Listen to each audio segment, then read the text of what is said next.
आज के इस वीडियो में हम लोग इंटीग्रेशन का वन शॉट देखने वाले हैं और फिजिक्स में जिस क्वेश्चंस में इंटीग्रेशंस की कॉन्सेप्ट यूज होने वाली है उस टॉपिक या उस क्वेश्चंस को समझने में ये वीडियो आपके लिए काफी ज्यादा हेल्पफुल होने वाली है। और ये चैप्टर को स्टार्ट करने से पहले आपकी डिफरेंशिएशंस की कॉन्सेप्ट क्लियर होनी चाहिए, और अगर कॉन्सेप्ट क्लियर नहीं है तो आप वीडियो जाकर के देख सकते हो, लिंक मैं डिस्क्रिप्शन बॉक्स में दे दूंगा। चलिए शुरू करते हैं। तो देखो जी, इंटीग्रेशंस का सबसे पहले हम लोग दो डेफिनेशंस देखेंगे। रीजन क्यों देखेंगे दो डेफिनेशंस? तो फर्स्ट डेफिनेशंस आपको इंटीग्रेशंस की यूजेस यानी एप्लीकेशंस बताएगी कि कहाँ इसकी यूजेस होती है, और सेकेंड डेफिनेशंस आपको इंटीग्रेशंस की जो फॉर्मूलाज होती है उस फॉर्मूलाज को याद करने में ये सेकेंड डेफिनेशंस आपके लिए काफी ज्यादा हेल्पफुल होने वाली है। तो वन बाय वन करके हम लोग एक एक डेफिनेशंस को समझते हैं।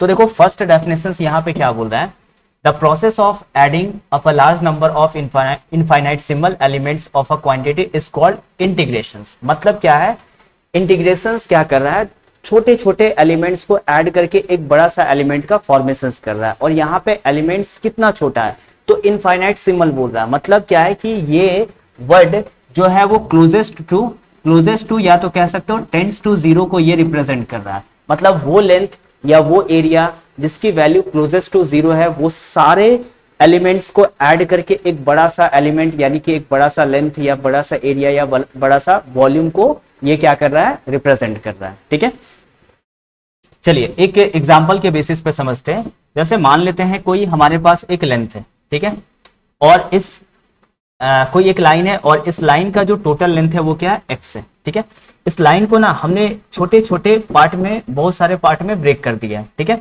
और हर एक पार्ट का जो लेंथ है वो क्या है, dx है। मैंने टोटल इसको कितने पार्ट में डिवाइड किया, n पार्ट में डिवाइड किया। ठीक है, तो यहाँ पे जो dx है इसका मतलब क्या, टेंड्स टू जीरो है।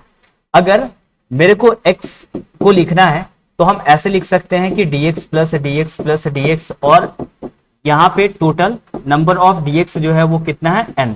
ठीक है, मतलब n dx को ऐड करेंगे तो ये हमारा x यहाँ पे मिल जाएगा। या तो इसी को हम ऐसे भी कह सकते हैं ना कि x is equal to summation i is equal to 1 से लेकर के n dx। मतलब क्या, सारे dx को जोड़ दो, कहां से कहां तक, 1 से लेकर के n तक। टोटल कितना पार्ट था, n पार्ट था। या तो इसी को हम एक और तरह से लिख सकते हैं, इसी को x is equal to integration के हेल्प से भी हम x को ऑब्टेन कर सकते हैं। और ये कैसे, तो यहां पे हमने लिखा इंटीग्रेशन ऑफ dx। इंटीग्रेशन का मतलब भी होता है समेशन। तो हम सारे dx को ऐड कर रहे हैं, लेकिन यहाँ पे हम लोअर लिमिट और अपर लिमिट लेंगे। तो लोअर लिमिट कहां से, हम यहां से स्टार्ट कर रहे हैं और यहाँ पे x की लेंथ 0 है और धीरे धीरे बढ़ रहा है, और इस एंड तक टोटल लेंथ कितना हो गया, x। तो हम यहाँ पे 0 से लेकर के x तक इसको इंटीग्रेट करेंगे तो हमारा जो इसका वैल्यू होगा वो x होगा। ये आ कैसे रहा, इसके लिए आगे आपको फॉर्मूला का नॉलेज होना जरूरी है, तब आपको समझ में आएगा ये जो इंटीग्रेशन से इसकी वैल्यू x कैसे आ रही है। तो फिलहाल के लिए ये समझो कि ये एडिशंस तीनों से हम क्या निकाल रहे हैं, x निकाल रहे हैं। ठीक है, तो इंटीग्रेशंस भी एक एडिशंस का काम करता है। ठीक है, कुछ और एग्जांपल लेते हैं इसको समझने के लिए। तो देखो, जैसे मान लेते हैं आपके पास 3 यहाँ पे ग्राफ है। ठीक है, फर्स्ट ग्राफ का अगर आपसे पूछ रहा है कि एरिया क्या है, तो बोलोगे इसमें क्या बड़ी बात है, ये तो एक तरह का रेक्टेंगल है, तो दोनों का लेंथ और ब्रेथ इनटू मल्टीप्लाई कर दो, ये एरिया ऑफ अ रेक्टेंगल निकल जाएगा। ये एक तरह का ट्राइंगल है, तो बोलोगे half into base into height, इससे हमारा एरिया ऑफ अ ट्राइंगल निकल गया। ये एक तरह का एरिया ऑफ ये ट्रेपेजियम है, तो एरिया ऑफ अ ट्रेपेजियम का formula half into sum of parallel side into perpendicular distance. इससे आपकी फॉर्मूला जो है वो निकल जाएगी, इसमें कोई बड़ी बात नहीं है। लेकिन अगर मैं आपसे इस ग्राफ का एरिया पूछूं क्या होगा, ठीक है, तो आप थोड़ा सोचोगे, क्योंकि यहाँ पे ये कर्व है, ना ही ये ट्राइंगल है ना ही क्वाड्रिलेटरल है, तो फिर इसकी एरिया कैसे निकाला जाए। तो देखो यहाँ पे हम इंटीग्रेशंस का कॉन्सेप्ट यूज करते हैं। कैसे, हम क्या करेंगे, यहाँ पे एक छोटा सा dx लेंथ का विड्थ एजम्पशन करेंगे, और dx अगर हमने लिखा तो dx का मतलब समझ जाना टेंड्स टू जीरो, मतलब काफी छोटा सा हमने यहाँ पे ये वैल्यू कंसीडर किया। अभी ये थोड़ा सा बड़ा दिख रहा है ना, अगर इसका एक छोटा सा टुकड़ा निकालोगे तो वो एक स्ट्रेट लाइन के जैसा बिहेव करता है, और इसका हमने विथ dx लिया, और ये जो ऊपर है ये y एक्सिस है, y का पैरेलल है यानी y, और इसका जो लेंथ है वो y हो गया, और ब्रेथ जो है वो dx हो गया, और ये एक तरह का रेक्टेंगल के जैसा बिहेव कर रहा। तो इसका मैं अगर एरिया लूं तो एरिया भी काफी छोटा आएगा, और इसको मैं लिखूंगा y इंटू डी एक्स। ठीक है, अब हमें इस पूरे ग्राफ का हमें एरिया निकालना, तो हम क्या करेंगे, ऐसे रेक्टेंगल बहुत सारा ड्रॉ कर लेंगे। ठीक है, और सारे रेक्टेंगल्स को हम क्या कर लेंगे, ऐड कर लेंगे कहाँ, और इंटीग्रेट करेंगे कहाँ से कहाँ तक, x1 से x2। मतलब ये है कि एक छोटा सा एरिया जो निकला वो क्या है, y इंटू डी एक्स, और y किसके इक्वल है, fx के इक्वल है, यानी fx dx हो गया। ठीक है, ये हो गया dA। अब हमें पूरे का एरिया निकालना है, तो हम ऐसे लिख सकते हैं a is equal to integration कहाँ से करेंगे, x1 से x2। ठीक है, यहाँ ये x1 से x2 तक चाहिए, तो x1 से x2, और यहाँ पे हम लिखेंगे fx dx। fx dx क्या है, एक रेक्टेंगल का एरिया को रिप्रेजेंट करा, और ऐसे ही रेक्टेंगल बहुत सारे सभी को जोड़ दो तो ये आपका टोटल एरिया निकल जाता है। तो इससे एक आपको आइडिया मिला कि इंटीग्रेशंस की यूजेस हम कहाँ करते हैं। तो एरिया या वॉल्यूम इस तरह का अगर हमें चीजें फाइंड करनी होती है जिसका कोई डायरेक्ट फॉर्मूला नहीं है, तो हम उसको छोटे छोटे पार्ट में ब्रेक करके ऐड कर देते हैं और लिमिट सेट कर देते हैं लोअर से अपर। ठीक है, इससे हमारा एरिया वगैरह निकल जाता है। ठीक है, चलो जी, तो पहला डेफिनेशंस ये हमें बताता है कि इंटीग्रेशंस का मतलब क्या है, कि छोटे छोटे एलिमेंट्स को ऐड करना। ठीक है, सेकंड डेफिनेशंस क्या बताता है, सेकंड डेफिनेशंस ये हमें बोल रहा है कि इंटीग्रेशन जो है ना, ये इनवर्स प्रोसेस है। इनवर्स प्रोसेस है किसका, डिफरेंशिएशन का। मतलब क्या है, इसको हम एग्जांपल के बेसिस पे समझते हैं। अगर ये एक इनवर्स प्रोसेस ऑफ डिफरेंशिएशन है तो इंटीग्रेशंस का एक और नाम है, that is anti derivative. Derivative का मतलब डिफरेंशिएशन और एंटी मतलब इनवर्स। तो इंटीग्रेशंस का एक और नाम याद रखना, एंटी डेरिवेटिव। ठीक है, कुछ एग्जांपल के बेसिस पे समझते हैं। जैसे y is equal to x square, कोई एक फंक्शन है। ठीक है, और अगर मैं इसका dy by d x find करने के लिए बोलूं d x square by d x, तो क्या हो जाएगा 2x, इसको nx to the power n minus 1 formula पे ब्रेक कर देना। ठीक है, अब इस फंक्शन का इस फंक्शन का अगर मैं इंटीग्रेशंस करूं तो ये वापस आ जाता है एक्स स्क्वायर। ये कैसे आ रहा है, अभी आपको अगर फॉर्मूला पता है तो ये समझ में आएगा, और नहीं है तो फिर ऐसे बस आप समझ लो ये फंक्शन है, इस फंक्शन का डिफरेंशिएशन किया तो ये आया। ठीक है, और इसका जब हम इंटीग्रेशंस करेंगे तो वापस हमें क्या मिल जाएगा, ये फंक्शन। ठीक है, इसका मतलब ये है कि डी किसी भी फंक्शन का अगर हमने डिफरेंशिएशन किया तो क्या आया, एफ डैश एक्स, और इसी एफ डैश एक्स का अगर हम इंटीग्रेशंस कर देते हैं तो हमें वापस फिर से एफ एक्स मिल जाता है। ठीक है, लेकिन यहाँ पे एक प्रॉब्लम भी है। प्रॉब्लम क्या है और उसका सॉल्यूशंस क्या है, दोनों हम लोग समझते हैं। अगर मान के चलते हैं y is equal to x square plus 2 है, यहाँ पे एक्स स्क्वायर था बट यहाँ पे क्या लिया, प्लस 2। अब इसका अगर आप dy by d x find करोगे, ठीक है, तो क्या आ जाएगा, 2x आ जाएगा। ठीक है, लेकिन अब फिर से इस 2x का अगर आप इंटीग्रेशन करोगे तो क्या आएगा, एक्स स्क्वायर आएगा। लेकिन हमारा तो मेन फंक्शन क्या है, एक्स स्क्वायर प्लस 2 है, लेकिन यहाँ पे कांस्टेंट तो हमें मिल नहीं रहा है। तो इंटीग्रेशंस के साथ दिक्कत यही होती है कि अगर कोई हमारे पास फंक्शन है उसमें कुछ कांस्टेंट है और उसका जब हम डिफरेंशिएशन करते हैं तो वो कांस्टेंट 0 हो जाता है, लेकिन इस फंक्शन का जब हम इंटीग्रेशंस करते हैं तो हमें वो वेरिएबल वाला तो मिल जाता है बट कांस्टेंट मिसिंग हो जाता है। उसी कांस्टेंट को पूरा करने के लिए हम एडिशनल सी लगाते हैं और सी को हम यहाँ पे कहते हैं constant of integration, constant of integration. ठीक है, तो ओवरऑल ये थोड़ा आपको समझ में आया कि कोई फंक्शन को डिफरेंशिएट करते हैं तो एफ डैश एक्स आता है, इस फंक्शन को जब इंटीग्रेट कर देंगे तो हमें फिर से वही फंक्शन मिल जाता है। इसलिए हम कहते हैं कि इंटीग्रेशन जो है वो एक इनवर्स प्रोसेस ऑफ डिफरेंशिएशन। ठीक है, चलिए नेक्स्ट, अब हम लोग थोड़ा अब हम लोग देखते हैं टाइप्स ऑफ इंटीग्रेशंस। इंटीग्रेशंस बोलो, इंटीग्रल बोलो, एंटी डेरिवेटिव बोलो, सब एक ही चीज को रिप्रेजेंट कर रहा है। तो दो तरह का इंटीग्रेशन होता है, एक इनडेफिनेट इंटीग्रल, दूसरा क्या होता है, डेफिनेट इंटीग्रल। कैसे पहचानोगे कि कोई इंटीग्रल इनडेफिनेट होता है, कोई इंटीग्रल डेफिनेट होता है? तो देखो इसका डेफिनेशंस क्या है, जब किसी भी फंक्शन को हम इंटीग्रेट करते हैं विदाउट लिमिट तो वो इंटीग्रल जो होता है वो इनडेफिनेट कहलाता है, जब किसी भी फंक्शन को हम इंटीग्रेटेड करते हैं between lower limit and upper limit, यानी कि लिमिट के हेल्प से अगर हम किसी भी फंक्शंस को इंटीग्रेट करते हैं तो उसको कहा जाता है डेफिनेट इंटीग्रल। इसका क्या मतलब है, जरा इसका मतलब समझते हैं। जैसे मान लेते हैं y is equal to f x, कोई हमारा एक फंक्शन, ठीक है।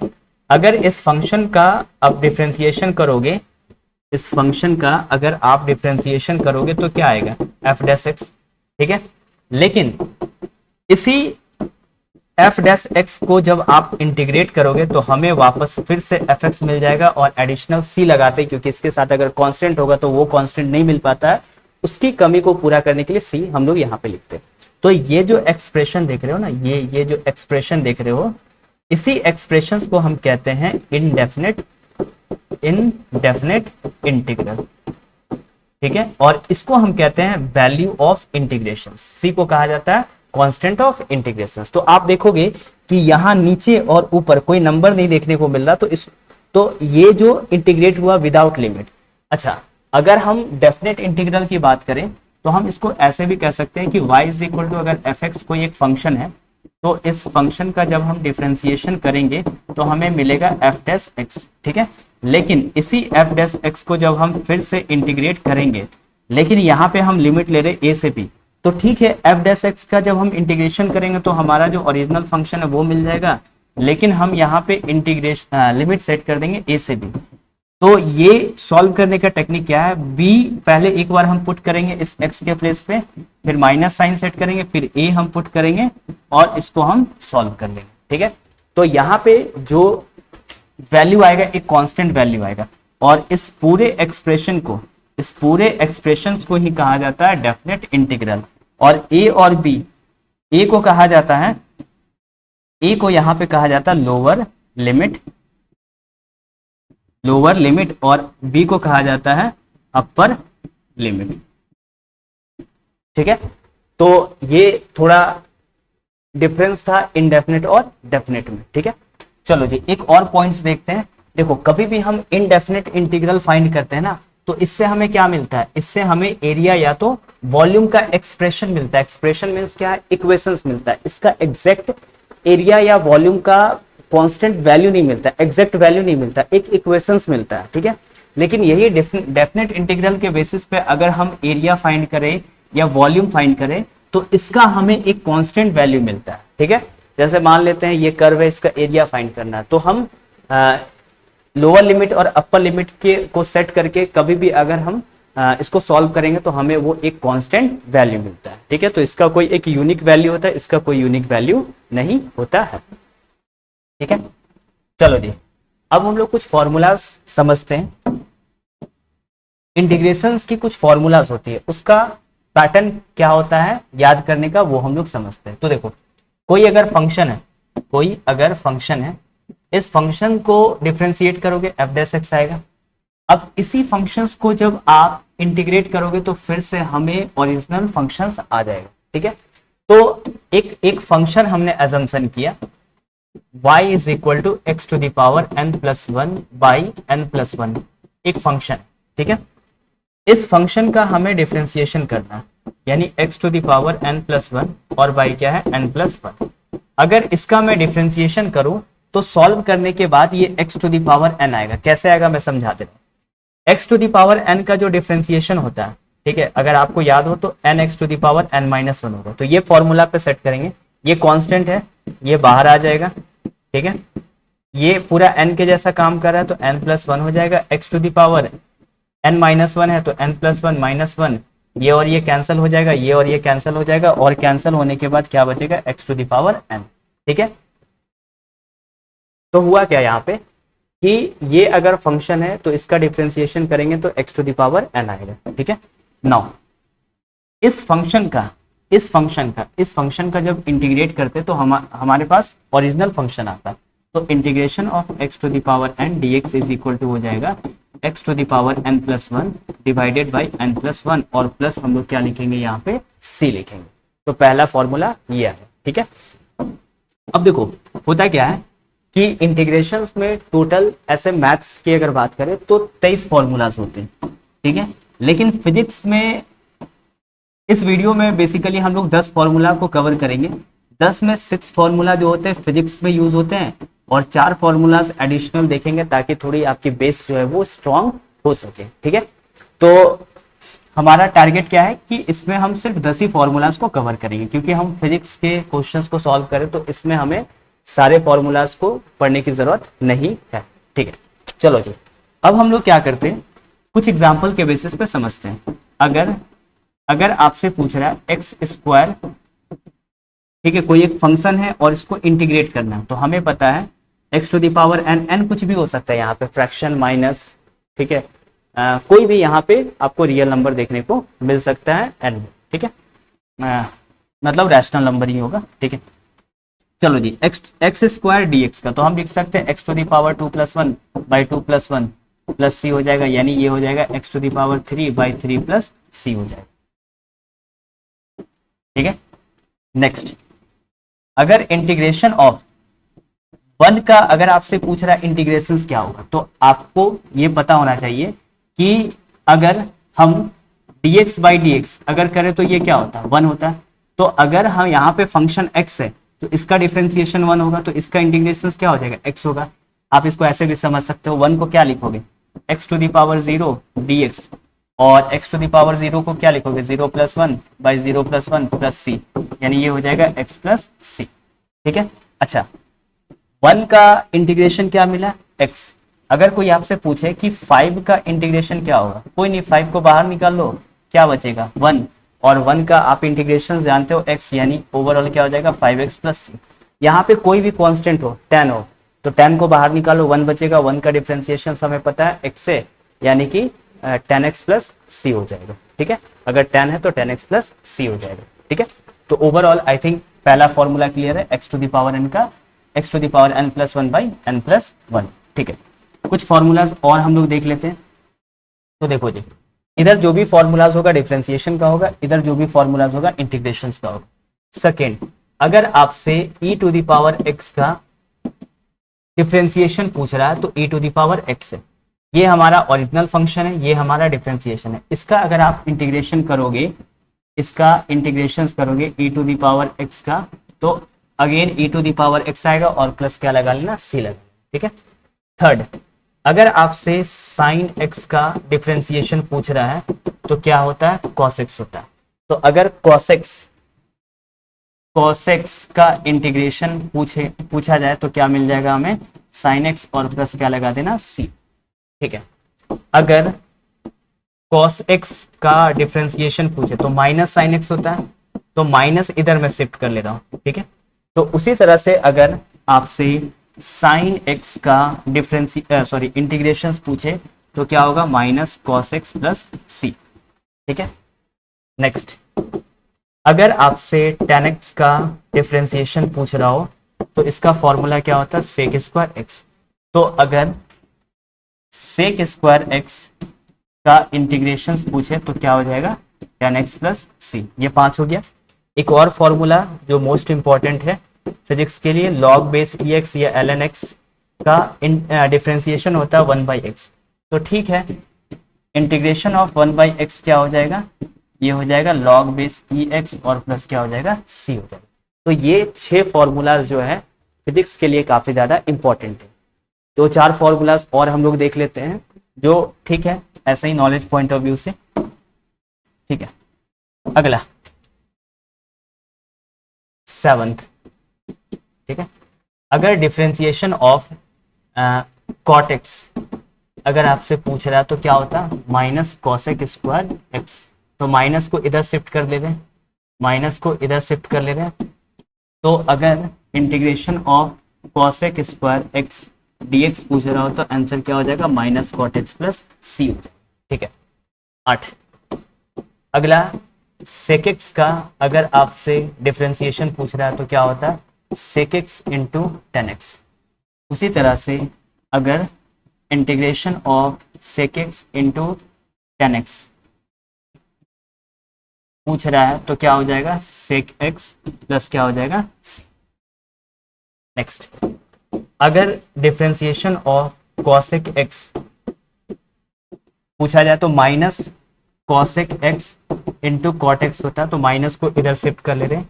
तो अगर आपसे ये पूछ रहा है कि integration of cosec x cot x क्या होता है, तो minus cosec x plus C होता है। ठीक है, नेक्स्ट अगर आपसे integration of a to the power x पूछ रहा है तो a to the power x log base e a होता है, लेकिन इसको मैं इधर शिफ्ट कर रहा हूँ तो ये लॉग बेस ई ए हो जाएगा। ठीक है, इसको मैं यहाँ से हटा दिया। तो अगर आपसे पूछ रहा है कि integration of a to the power x d x क्या होगा, तो a to the power x by log base e a और प्लस यहाँ पे क्या हो जाएगा, सी हो जाएगा। तो ये टोटल 10 इंटीग्रेशंस के फॉर्मूलाज है, जिसमें से ये 6 मोस्ट इंपॉर्टेंट है फिजिक्स के लिए, बाकी 4 आप एडिशनल याद कर लेना। ठीक है, चलिए इसके बाद कुछ और फॉर्मूलाज हैं जो थोड़ा आप याद करोगे तो समझ लेना कि इंटीग्रेशंस में आप स्टेबल फील करोगे। ठीक है, सम इंपॉर्टेंट रिजल्ट, और ये कुछ नया नहीं है, अभी जो हमने फॉर्मूलाज जो पढ़ा ना उसी फॉर्मूलाज का थोड़ा सा एक्सटेंडेड वर्जन समझ लो। जैसे देखो अभी हमने क्या देखा कि integration of x to the power n d x का क्या होता है, x to the power n plus one by क्या हो जाएगा, एन प्लस वन। ठीक है, अब इस x के जगह ये कोई लीनियर पॉलिनोमियल हो ax प्लस बी। ठीक है, तो उस केस में फॉर्मूलाज क्या बनते हैं, तो कहने का मतलब ये है कि इंटीग्रेशन ऑफ x के जगह अगर ax plus b to the power n dx, इसका अगर आपसे पूछ रहा है इंटीग्रेशन क्या, तो आपको बस फोकस करना है x का coefficient that is a, plus minus कुछ भी हो डजंट मैटर। ठीक है, ये रहे चाहे ना रहे कोई दिक्कत नहीं है, x का कोफिशिएंट देख लो क्या है a, तो उससे डिवाइड कर देना है, और इसका जो फॉर्मूला था वही फॉर्मूला यहाँ पे लिखना है ax plus b to the power n plus one और बाई n प्लस वन। मतलब फॉर्मूला सब कुछ सेम है, x चेंज हो गया ax प्लस बी में, बस हमने क्या किया कि x का जो कोफिशिएंट है उससे डिवाइड कर दिया, बाकी सब फॉर्मूला सेम। ठीक है, दूसरा अगर e to the power x का इंटीग्रेशन पूछा जाए तो क्या था, e to the power x plus C, अच्छा प्लस सी भी लगा लेना इसमें। ठीक है, तो अगर हम यहाँ पे x को रिप्लेस किए ax प्लस बी में, ax प्लस बी, और ये हो गया dx, कुछ ना करो वही चीज, इसका कोफिशिएंट डिवाइड कर लो 1 by a, e to the power ax plus b हो जाएगा और प्लस क्या है c हो जाएगा। ठीक है, चलो जी अगला integration of sine x dx is equal to क्या था, cos x प्लस c। ठीक है, एक मिनट, माइनस इसका क्या था, cos x प्लस। ठीक है, तो अगर integration of sine ax plus b dx अगर पूछा जाए तो इसके कोफिशिएंट को बस साइड कर लो माइनस a, और ये हो जाएगा cos ax प्लस बी और प्लस क्या हो जाएगा c। ठीक है, अगर इंटीग्रेशन ऑफ cos x पूछा जाए तो क्या हो रहा था इसका, sin x प्लस c। ठीक है, तो अगर integration of cos ax plus b ये dx हो तो 1 बाई ए से बस डिवाइड कर लो, ये हो जाएगा साइन, ये हो जाएगा ax प्लस बी और ये हो जाएगा यहाँ पे c हो जाएगा। ठीक है, उसी तरह से इंटीग्रेशन ऑफ अगर मान लेते लॉग, सॉरी लॉग नहीं था, integration of 1 by x dx है तो क्या था, ये था log base e x plus c. Integration of 1 by x plus b हो तो कुछ ना करो 1 बाई ए से डिवाइड कर दो, log base e x plus B और प्लस क्या हो जाएगा यहाँ पे c हो जाएगा। तो ये भी कहीं कहीं आपको देखने को मिलेगा ये रिजल्ट, जहाँ पे x को ax प्लस बी में चेंज कर देगा और आपसे बेसिकली इंटीग्रेशंस करने के लिए बोला जाएगा। ठीक है, चलो जी नेक्स्ट, कुछ प्रॉपर्टीज है इंटीग्रेशंस का, जैसे हमने डिफरेंशिएशंस में कुछ सम रूल्स देखा था, डिफरेंस रूल्स देखा था, प्रोडक्ट रूल्स देखा था, क्वोशंट रूल्स देखा था, उसी तरह से इंटीग्रेशंस की भी कुछ प्रॉपर्टीज होती है। सबसे पहला क्या है कि अगर कोई कांस्टेंट है और उस कांस्टेंट के साथ कोई फंक्शन हो तो कांस्टेंट को बाहर निकाल लो और फंक्शंस को इंटीग्रेट कर दो। दो या दो से ज्यादा फंक्शन है, उसके बीच में प्लस माइनस कुछ भी साइन हो तो हम उस फंक्शन को इंडिविजुअली इंटीग्रेट कर सकते हैं और उसके बीच में जो साइन है उसको बस हम क्या कर सकते हैं, पुट करके सॉल्व कर लेते हैं। ठीक है, चलिए कुछ क्वेश्चंस देखते हैं, questions based on indefinite integral. 1 का भी जस्ट इंटीग्रेशन देखा, ये क्या होता है x प्लस सी हो जाएगा। चलिए इसको देखते हैं। इसको आप लिख सकते हो x टू द पावर 1/3 और क्या हो गया dx, ये nth क्यूब रूट है तो x टू द पावर 1/3। अब x to the power n के फॉर्मूला पे सेट कर दो, तो 1 x to the power 1/3 plus 1 1/3 plus 1 और प्लस सी। इसको सॉल्व कर लो, x to the power 4/3 by क्या हो जाएगा 4/3 प्लस सी, और इसको जब ऊपर करोगे तो 3/4 x टू द पावर 4/3 और प्लस क्या हो जाएगा c हो जाएगा। ठीक है, चलो जी नेक्स्ट क्वेश्चन ये। अब देखो 1/x² का कोई फॉर्मूलाज नहीं बताया, तो इसको आप ऊपर लेकर के चले जाओ, तो x to the power -2 dx।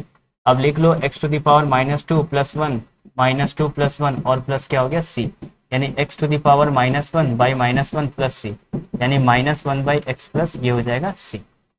ठीक है, इसका देखो यहाँ पे दो या दो से ज़्यादा फंक्शंस है और सब में प्लस प्लस है, तो आप इंडिविजुअली सभी को क्या कर सकते हो इंटीग्रेट कर सकते हो। a यहाँ पे कांस्टेंट है तो x² यहाँ पे सिर्फ इंटीग्रेट होगा, b यहाँ पे कांस्टेंट है तो x यहाँ पे इंटीग्रेट होगा, c यहाँ पे कांस्टेंट है तो बचा क्या 1। तो इसको सॉल्व कर लेना, ये a हो जाएगा x³/3 प्लस bx²/2 और प्लस cx और प्लस यहाँ पे क्या हो जाएगा एक ये c1 एक तरह का कांस्टेंट है। ठीक है, तो ये आपका इंटीग्रेशन होगा। चलो जी अगला, इसको इंटीग्रेट करना है तो दो से ज़्यादा फंक्शंस हैं तो इंडिविजुअली इंटीग्रेट कर लो। ये कांस्टेंट है बाहर निकल जाएगा x dx -3 cos x, ठीक है, और plus e to the power x dx। ठीक है, तो 2 ये हो जाएगा x²/2 -3 cos x का हो जाएगा sin x और plus e to the power x और प्लस क्या हो जाएगा c हो जाएगा। ठीक है, तो सॉल्व कर लेना, ये कैंसिल हो जाएगा, that is x² -3 sin x plus e to the power x और प्लस क्या हो जाएगा c हो जाएगा। ठीक है, नेक्स्ट अब इस फंक्शंस को इंटीग्रेट करना, तो पहले मल्टीप्लाई कर लो आप, ये हो जाएगा √x और -x इंटू √x और ये हो जाएगा dx। ठीक है, तो इसको ऐसे भी लिख सकते हो x to the power 1/2 -x into x to the power 1/2 और ये हो जाएगा dx। इसको पहले इसको सॉल्व कर लोगे तो हाफ दो फंक्शंस है तो इंडिविजुअली इंटीग्रेट करो और इसको सॉल्व करोगे बेस से में तो पावर ऐड हो जाएगा, सॉल्व करने के बाद 3/2 dx हो जाएगा। ठीक है, इसको अगर आप सॉल्व करोगे तो फॉर्मूला क्या लिखोगे x to the power 1/2 plus 1 by 1/2 plus 1 minus x to the power 3/2 plus 1 by क्या हो जाएगा 3/2 प्लस 1 और प्लस क्या हो जाएगा c। इसको अगर आप सॉल्व कर लोगे तो 3/2 2 पर चला जाएगा नहीं, यानी कि 2/3 x टू द पावर 3/2। ठीक है, माइनस इसको भी सॉल्व करोगे तो ये हो जाएगा 5/2 2 पर जाएगा तो 2/5 x टू द पावर ये हो जाएगा 5/2 और प्लस हो जाएगा यहाँ पे c। ठीक है, चलिए नेक्स्ट अगला देखो sin 2x का पूछ रहा है, तो देखो ये जो है ना इस फॉर्मेट पे sin ax plus b, b यहाँ पे 0 हो गया और a यहाँ पे 2 है, तो हमें पता है इसका जो इंटीग्रेशन होता है वो होता है माइनस, ठीक है, -1/a ये हो जाएगा ये cos ax प्लस बी होता है। ठीक है, तो हम इसको डायरेक्टली लिख सकते हैं 1/2 ये हो जाएगा सॉरी -1/2 cos 2x प्लस सी, ये इसका इंटीग्रेशन होगा।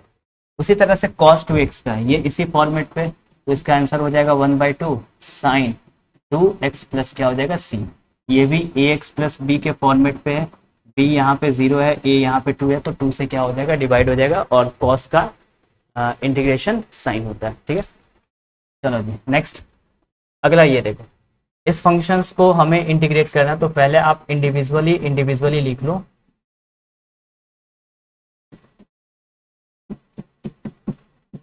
ठीक है, अब इसको अगर सॉल्व करोगे तो ये हो जाएगा x, ये हो जाएगा 5 और ये ऊपर भेज दो तो x टू द पावर -2 ये हो जाएगा dx। अब इंडिविजुअली सभी को इंटीग्रेट करो, तो ये x का क्या हो जाएगा x²/2 ये हो जाएगा 5x। इसको अगर आप सॉल्व करोगे तो 4 ये हो जाएगा बेसिकली -1/x और प्लस c हो जाएगा।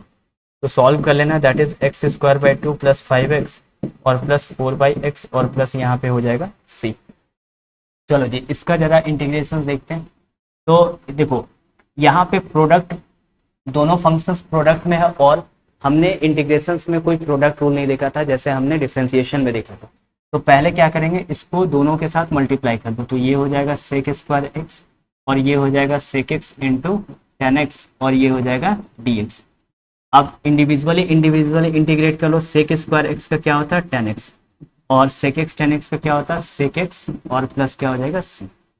ठीक है, तो ये कुछ क्वेश्चंस था जो इनडेफिनेट इंटीग्रल पे बेस्ड था। अब हम लोग डेफिनेट इंटीग्रल पे कुछ क्वेश्चंस देखते हैं। जैसे पहला क्वेश्चन ये है कि यहाँ पे लोअर लिमिट a है, अपर लिमिट b है और x फंक्शन है, इसका हमें डेफिनेट इंटीग्रल बताना।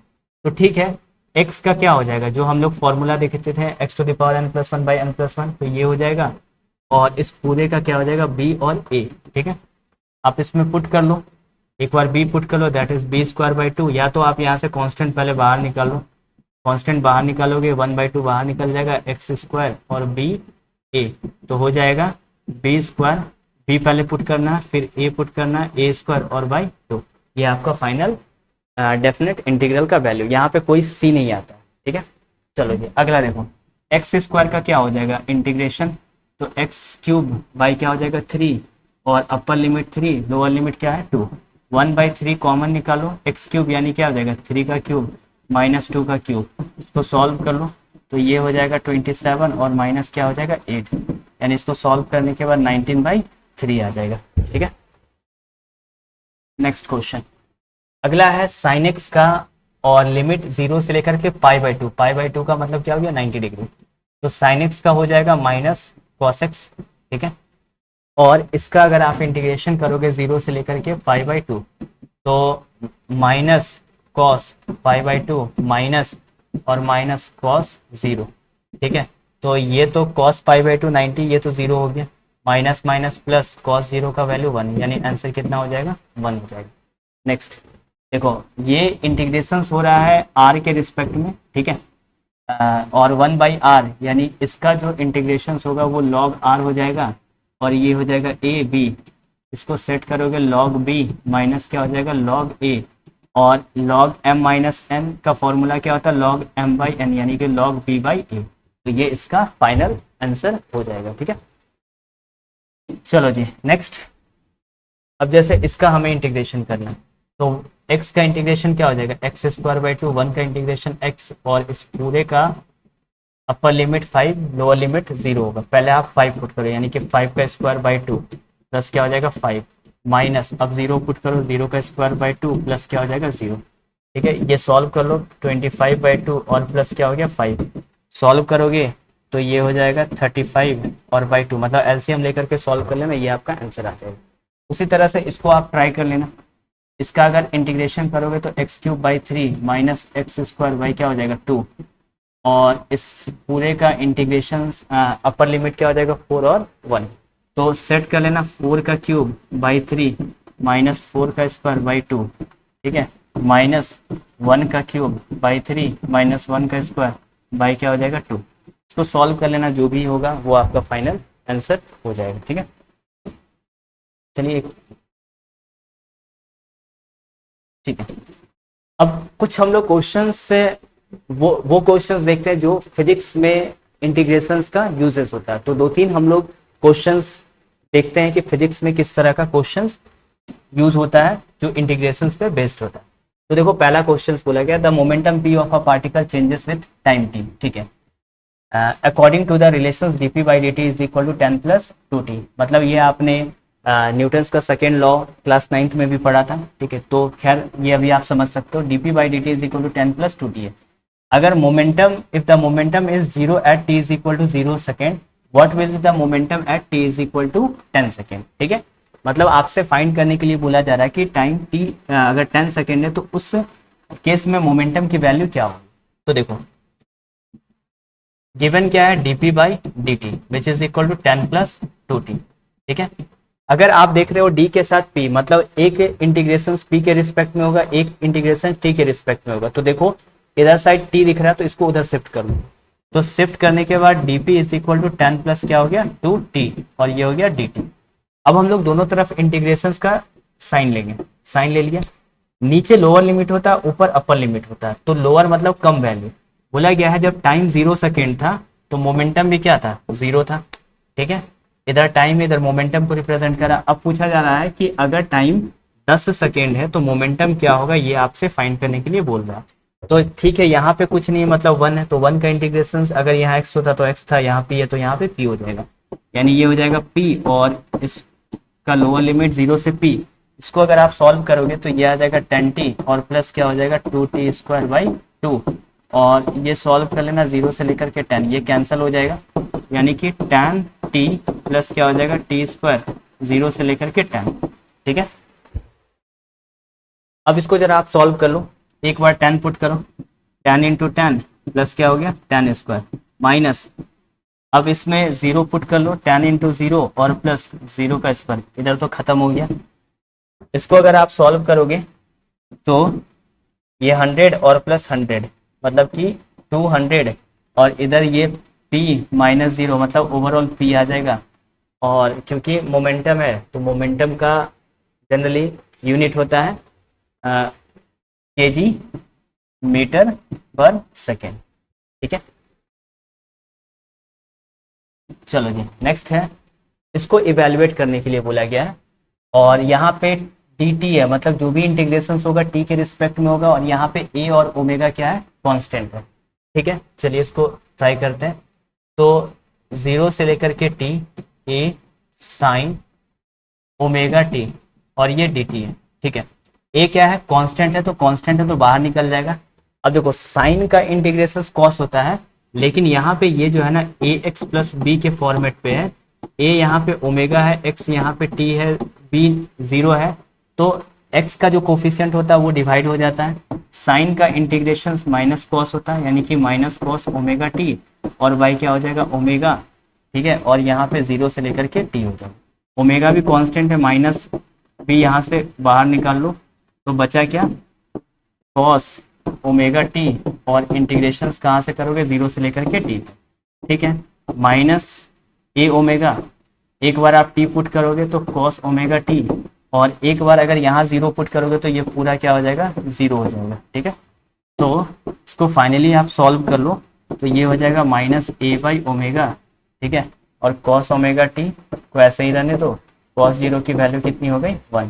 इसको अगर आप मल्टीप्लाई कर लोगे तो ए बाई ओमेगा और 1 माइनस क्या हो जाएगा कॉस ओमेगा टी हो जाएगा, ठीक है।